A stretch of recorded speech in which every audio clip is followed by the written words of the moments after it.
नमस्कार।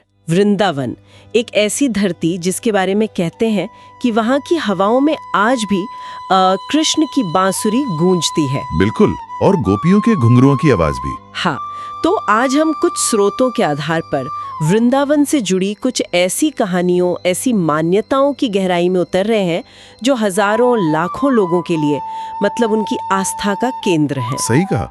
और हमारा मकसद यही है कि इन अद्भुत, थोड़ी रहस्यमयी सी लगने वाली बातों को और करीब से समझें। और ये जानना भी जरूरी है, जैसा आप हमेशा कहते हैं, कि ये सिर्फ किस्से नहीं है। नहीं, बिल्कुल नहीं। बहुत लोगों के लिए ये उनका अपना अनुभव है, उनकी गहरी आस्था का प्रतीक। तो हमारी ये बातचीत आज इन्हीं स्रोतों में जो अनुभव या मान्यताएं दर्ज हैं, उनके महत्व पर ही रहेगी। चलिए, तो फिर शुरू करते हैं वृंदावन के शायद सबसे ज्यादा चर्चित रहस्य से, निधिवन। हाँ, निधिवन। ऐसी मान्यता है वहाँ, कई स्रोत यही बताते हैं कि श्री कृष्ण और राधा रानी वो आज भी हर रात को वहाँ रास लीला करते हैं। बिल्कुल, मतलब गोपियों के साथ उनका वो दिव्य नृत्य। हाँ, और इसी वजह से जैसे ही सूरज ढलता है वहाँ मतलब अंदर जाना मना हो जाता है। और सुबह जो देखने को मिलता है ना, उससे ये बात और पुख्ता होती लगती है। अच्छा, क्या होता है सुबह? विवरण यही बताते हैं कि जब पुजारी सुबह दरवाजा खोलते हैं तो बिस्तर ऐसे मिलता है जैसे कोई आराम करके उठाओ। तुलसी के पत्ते आधे खाए हुए मिलते हैं, और जो श्रृंगार का सामान वगैरह रखा जाता है वो भी इस्तेमाल किया हुआ सा लगता है। अच्छा। हाँ, तो एक तरह से यहाँ आस्था सिर्फ मन की बात नहीं, इन संकेतों से भी जुड़ी है। लेकिन इन संकेतों के साथ साथ कुछ चेतावनियां भी हैं, है ना? हाँ, वो तो है।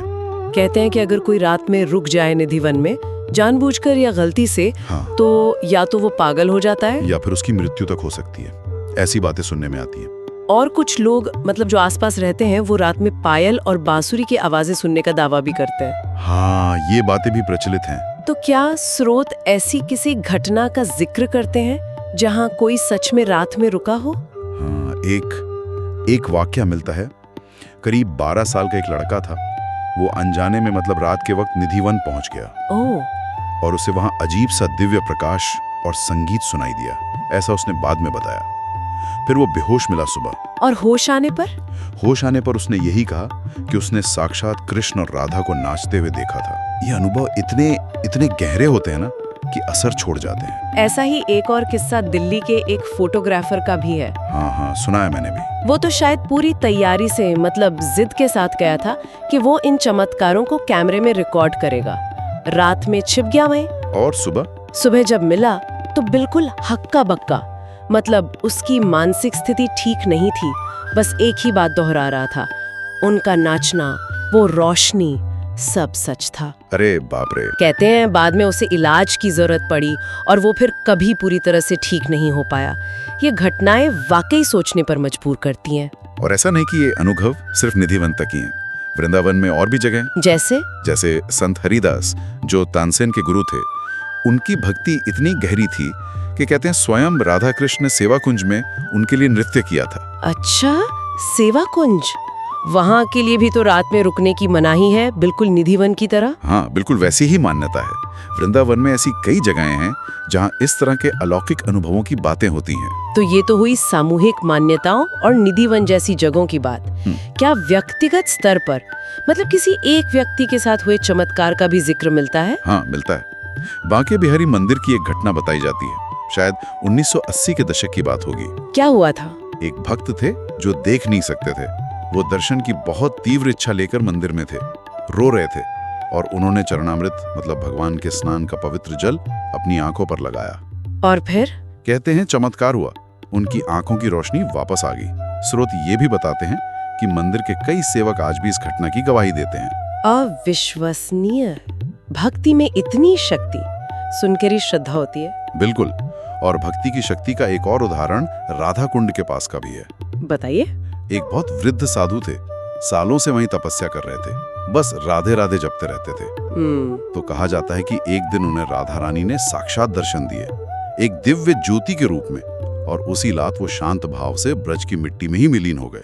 मतलब मोक्ष। हाँ, कह सकते हैं।